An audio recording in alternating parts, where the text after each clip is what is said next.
잠언에는 여러 가지 많은 지혜가 있는데 그 많은 지혜들은 각기 특징이 있습니다. 어떤 지혜는 하나님께서 우리의 삶 가운데 우리가 앞으로 이렇게 살아야 하는 그러한 삶의 방향을 제시하는 지혜가 있고, 또 어떠한 지혜는 그저 이 땅 가운데 현상적으로 발견되어지는 그런 지혜도 잠언은 많이 기록하고 있습니다.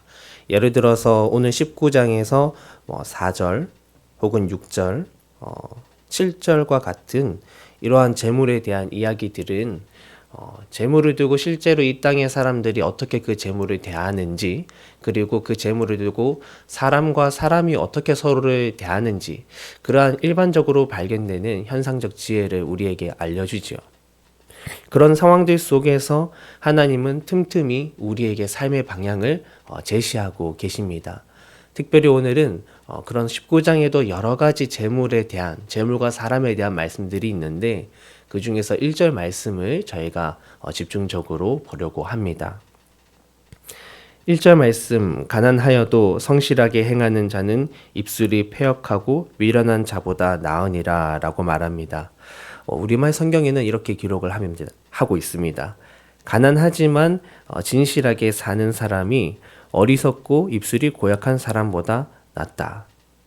또 다른 성경을 보면 여기서 입술이 고약하고 패역한 이런 사람은 거짓된 입술로 자신의 이익을 취하고, 그러다 보니 다른 사람들로부터 신뢰받지 못하는 사람으로 표현되어지고 있습니다.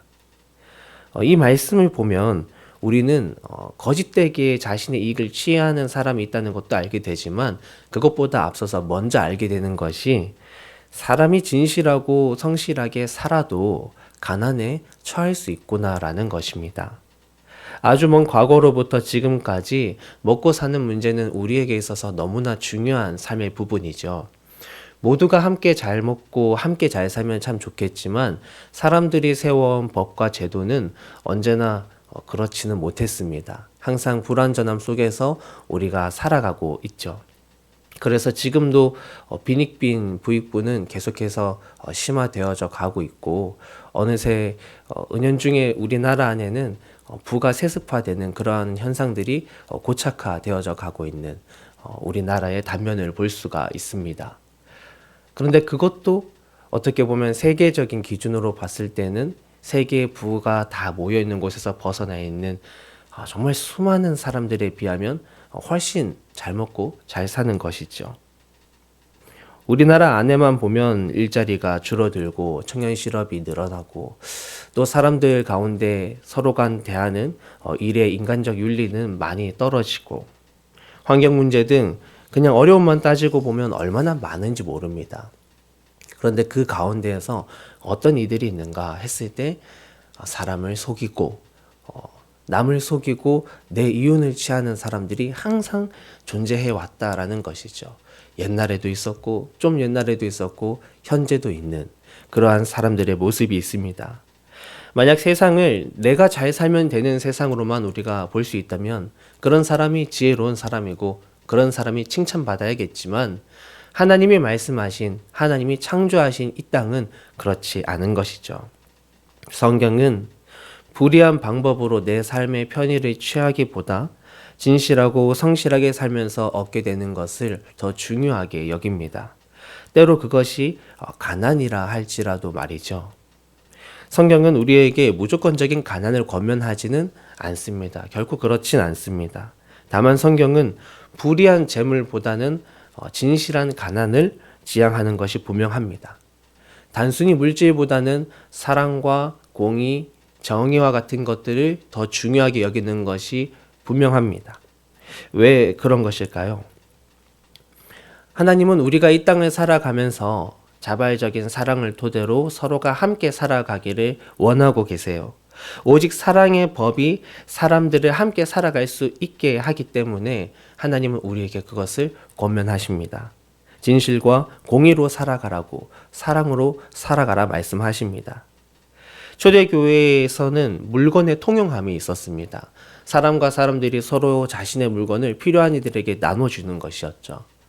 어떻게 그러한 일이 있을 수 있을까라고 했을 때 결코 우리 사람의 법과 제도로 된 것이 아니었습니다. 누군가가 시켜서 한 것이 아니었고 강압적으로 행해진 것이 아니었습니다. 그들이 신분을 넘을 수 있고 인종을 넘을 수 있고 자신들의 삶의 문화를 뛰어넘을 수 있었던 것은 오직 예수 그리스도의 사랑을 중심으로 모였기 때문입니다. 오직 그 사랑이 우리 가운데 있을 때에 서로가 서로를 향해서 나누어 줄 수 있었던 것이죠. 그 사랑이 없었더라면 아무리 머리로는 알고 있어도 결코 그것을 행하지 못했을 것입니다. 단순히 물질이 많으면 사람이 너그러워져서 사람들과 함께 나누는 삶을 살 수 있을까?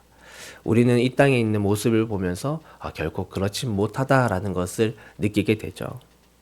나눔은 물질의 많고 적음에 달려있는 것이 아닙니다.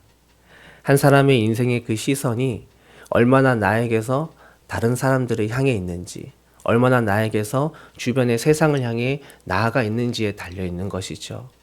누군가가 사랑의 시선을 가지고 나만이 아닌 다른 사람들을 바라볼 때 그 사람은 자신에게 재산이 많든 적든 타인과 나누며 살아갈 수가 있습니다.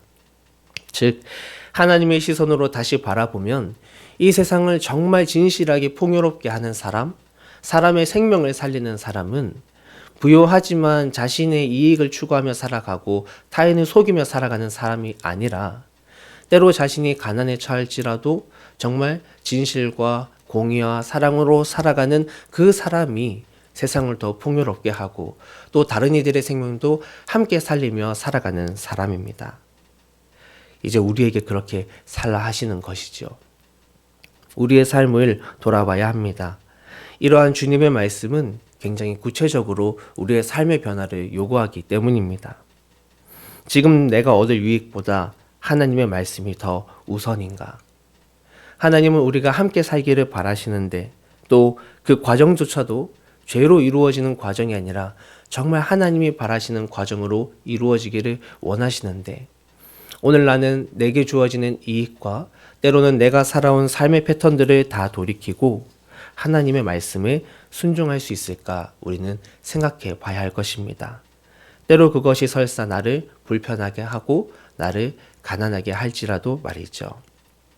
이것을 두고 기도하며 우리가 실제적인 삶의 예배로 나아갈 수 있기를 소망합니다.